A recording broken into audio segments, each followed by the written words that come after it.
If you ever find yourself drawn to the waka, solitude, of the wilderness, craving a world where silence is not a consequence, but a choice, then stay with me until the very end of this story, for it will take you deep where reality blurs with something far more primal and unsettling.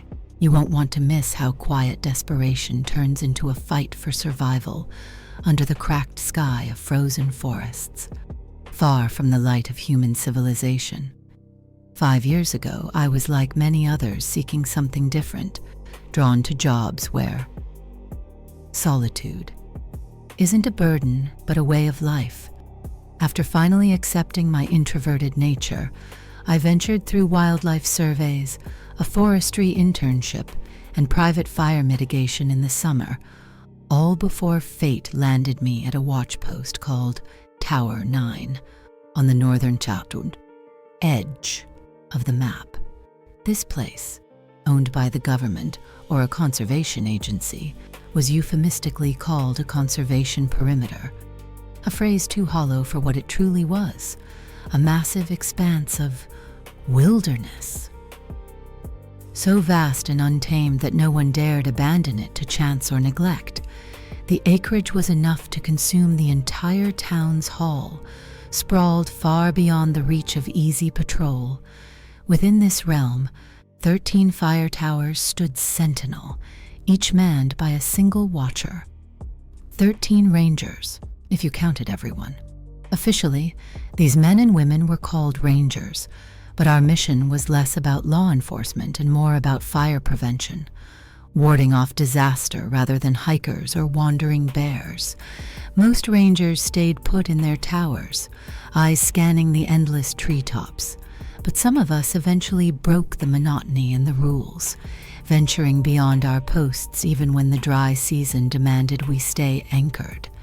In a wilderness this remote, miles from any supervisor, the rules sometimes felt like whispers lost in the howling wind. Logan was the closest comrade stationed at Tower 7, some miles to the east. He was a man of few words, opaque about his origins, nodding and muttering dry quips, retreating quickly into silence. Yet there was something solid, grounded in him that I respected.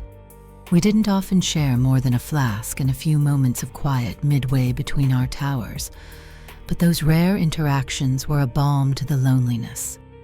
But life in the towers wasn't uniform.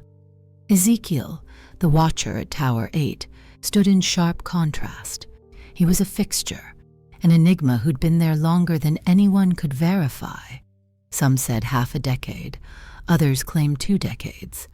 The one certainty was that he never left, holding a permanent watch year-round without rotation, a pact whispered about, but never seen.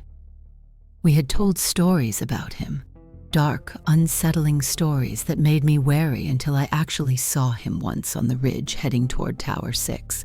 He was a man of silent menace, asking me only once if I had seen anything strange that day before retreating into the cold distance, his gaze hollow and distant. That first winter, pruning my hours to keep watch was voluntary, but I volunteered eagerly, even with a pay cut and a promised joke of a response time if anything went wrong. I was growing to love the rhythm and isolation of this lonely job. After Logan left for the season, the ridge felt suffocatingly silent, his light extinguished far away, leaving only Ezekiel and me. I wasn't bothered much. I immersed myself in the scenery, the forest's infinite curves and depths without straight lines, hills and valleys stitched by frozen creeks. A heavy snow blanketed the pines, small trees bare, tall ones black silhouettes against the white. The wind shaped the snow into jagged ridges, like frosted ripples from some ghostly wake. It was near the edge of my patrol, with the fading winter sun casting long shadows in an amber light, that I first saw it. Something unnatural, a large animal, limping in terrible uneven bursts, dragging itself like a wounded prisoner of its own body. Instantly, I hesitated, Protocol said we did not interfere with wildlife, that suffering was part of the wild order. But empathy pulled at me, and I couldn't ignore the broken stain of red on the snow trailing beneath it, a bleeding line leading somewhere unseen but ominous. Checking my gear and the remaining daylight, I followed carefully, noticing the tracks weren't quite right, bigger than a deer's, with uneven spacing and asymmetry like a creature that should not exist. The prints looked melted at the edges, as if formed in heat, an aberration too unnatural to ignore.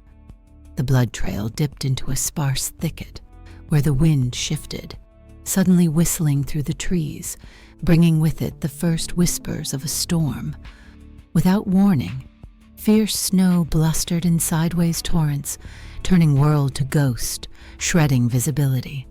All landmarks dissolved into white. Even the tracks I had so carefully followed. The very ground beneath me was swallowed by the furious storm, and panic tickled the edges of my mind. Trapped, lost where nothing was familiar and no radio calls were answered. I tried calling out for help, my radio crackling into silence. I searched the wind's howl for guidance and found none. Footsteps, trees, and ridge contours faded under relentless snow, and I realized I had no bearing in any direction, a tiny speck swallowed by the storm's rage.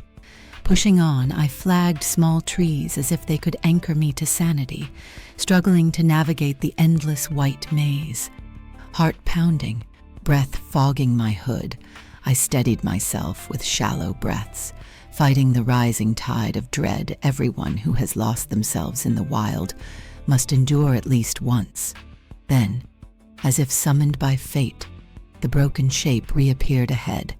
The animal, or what it had become, half buried in snow, its body twisted grotesquely, ribs sharp beneath brittle fur, a hind leg bent impossibly while it clawed in the heavy cold. But it was the skull that froze my blood. A deer's face at first glance, but warped beyond recognition, lips thin and cracked, stretched back over almost human teeth, antlers warped into sinister branching nubs, like sinister sculptures. Its neck arched painfully. The creature breathed, slow and ragged.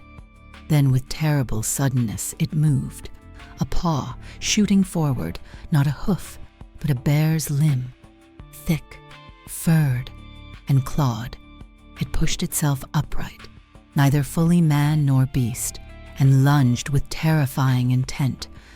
I dropped my radio, the force of the attack sending me sprawling, claws ripping fabric but stopping just short of flesh.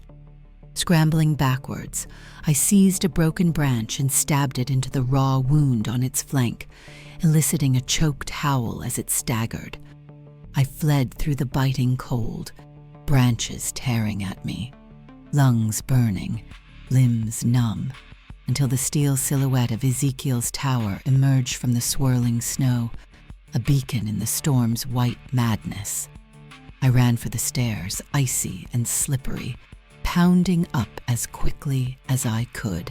Knocking at the door yielded no answer, so I pushed inside, the warmth of a frail fire wrapping around me.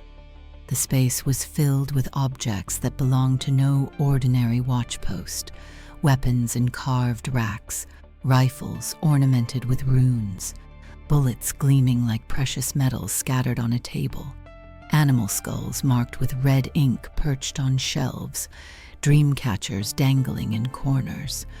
The room was Ezekiel's world, a fortress of arcane preparation. I sank into a chair near the stove, trying to steady my breath and calm a heart still pounding. Then the creak of the stairs startled me into fear. It was him returning from the storm, his gaze calm and unreadable. I prepared to speak, but Ezekiel cut me off with a knowing question. "Did you see it?" Hesitating, I nodded. He then told me that the wound was proof the trap had worked, though his tone was grim. With a slow certainty like a man living deeply in this world's dark corners, He fetched a heavy, water-warped book bound in leather, marked with strange and faded symbols.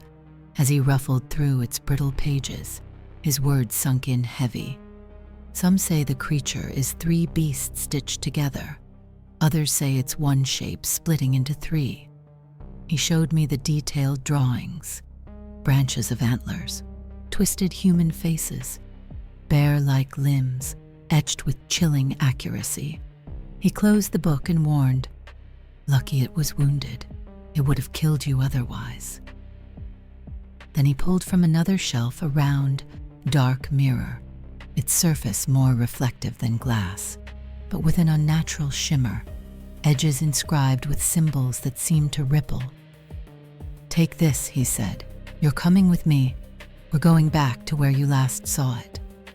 I balked, preferring to face such demons alone, but Ezekiel insisted 2 of us would stand a chance. Reluctant, I grasped the mirror, feeling suddenly bound to something far greater and darker than I had ever imagined. Our plan was brutal and fragile. I would act as bait, my scent and presence luring the creature, while the mirror held it frozen, just long enough for Ezekiel to strike it down. Armed with a crossbow, he led us through the blustering snow, his steps sure amidst the treacherous roots, silent but precise. We moved carefully toward the clearing where the blood had stained the snow, a place impaled with dark veins of frozen horror, a battlefield awaiting the final act. Without warning, the silence shattered. The woods erupted as a monstrous form burst from the shadows. Faster than thought, it slammed into Ezekiel, disarming him. Pinned and struggling, Ezekiel barely managed to point weakly toward his crossbow, abandoned among the trees. I charged, kicking the creature near its bleeding side. It howled, a terrible cacophony overlapping voices, shifting, melting, skin thinning into smoke. The creature's form defied comprehension. Raising the mirror, I held it firm. It looked into the dark glass and froze, limbs slackening, snarl dissolving. In that moment, I seized the crossbow, fired the bolt deep into the beast's ribs. It shrieked again, then shimmered and vanished, like smoke caught in the wind. The clearing fell silent once more. Ezekiel, battered and bleeding, laughed dryly and shook his head. "Not bad," he murmured, an old man still fighting the cold war that few understood. And in that moment, I wondered if he would ever truly need help, or if he was destined to watch alone forevermore on the edge of this frozen, haunted wilderness.